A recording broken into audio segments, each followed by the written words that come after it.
Are you doing the Devar, Larry? Larry Strauss is going to be doing the Devar Torah tonight. Welcome to the Bema. You're welcome. Please stay seated and hold your applause. Thank you, thank you, thank you. This is part two. About a month ago, I gave the Devar Torah, and I talked about what Jews have contributed to mankind, from Sigmund Freud and Albert Einstein to Jonas Salk, who eradicated polio. Well, tonight I'm going to talk about part two, Jewish humor.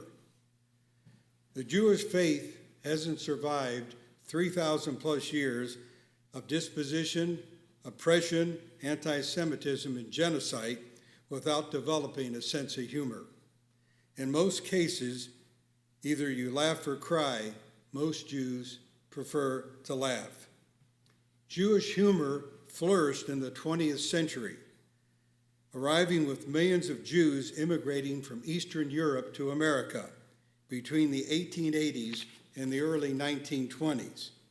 Beginning with vaudeville, Jewish comedians played a significant role in American comedy from its earliest days.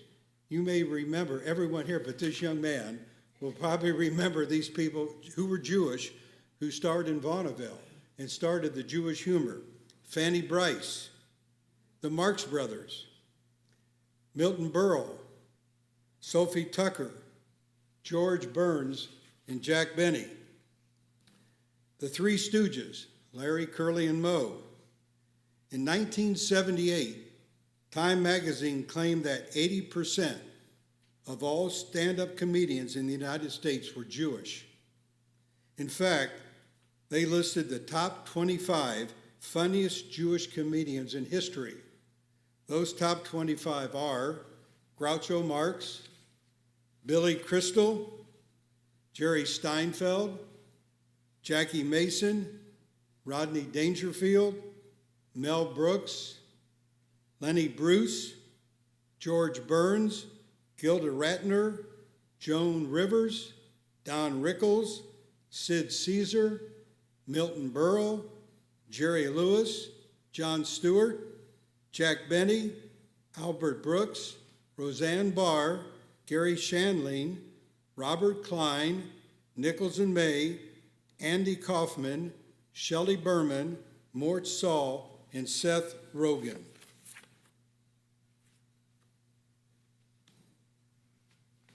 Among those comedians of the top 25, I could go on and on, naming Jewish comedians. For example, Larry David, Adam Sandler. As a matter of fact, did anybody see Happy Gilmore 2 on Netflix?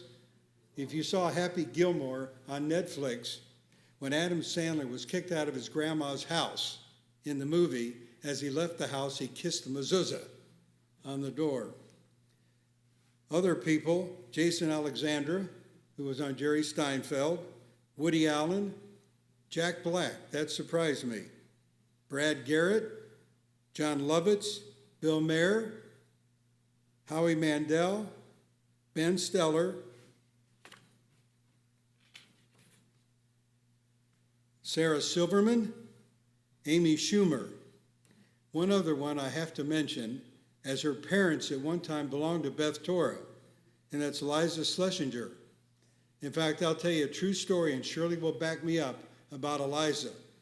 Eliza was on Last Comic Standing, and when she was in between tapings, her father brought her to Beth Torah for a Friday night service. I met him in the hallway, and I started talking to Fred, that's her father, and I said to Fred, with Eliza right there, Eliza's going to win the Last Comic Standing. And she said, no, I won't. And I said, I'll make a deal with you. If you win, you'll promise to do a concert at Beth Torah. That was 10 years ago. Unfortunately, there's been no concert. But that's an absolute true story, and Shirley will back me up. A 2013 Pew Research survey found that humor is one of the main qualities that 4 in 10 of the nation's 7 million Jews say is essential in their Jewish identity. Speaking about humor, this is absolutely funny, but unbelievable, a Jewish fact. Rabbi Tziviz Koloski, head of the Jerusalem Yeshiva in Israel, had his first child at age 88. His wife was 56. Now that's funny. As we talk about Jewish humor, what could be more fitting than to tell a few Jewish jokes before we conclude this sermon? A Jewish woman wins the presidency of the United States and invites her Jewish mother to the inauguration. Just as her daughter takes the oath of office, her mother turns to the guest sitting next to her and points to the stage. You see that woman taking the oath of office? Her brother is a doctor. Another Jewish joke, and this is Jewish humor. When God was creating the world, he told the angels he was going to create an extra special place for the Jews called Israel. People will be resourceful and create a wonderful country. The angels replied, "Won't the world be jealous?" God said, "No, I won't tell the world who their neighbors will be." A woman calls the switchboard of a hospital and asks how Mrs. Schwartz is doing in room 102. The operator puts her on hold and comes back and tells her Mrs. Schwartz in room 102 is doing very well, and her lab work just came in, and everything is normal, and she should be ready to go home tomorrow. "Hooray! I'm thrilled," shouted the caller. The operator replied, "You must be a relative. You're so happy." "No," explained the caller. "I'm Mrs. Schwartz in room 102, and nobody tells me anything."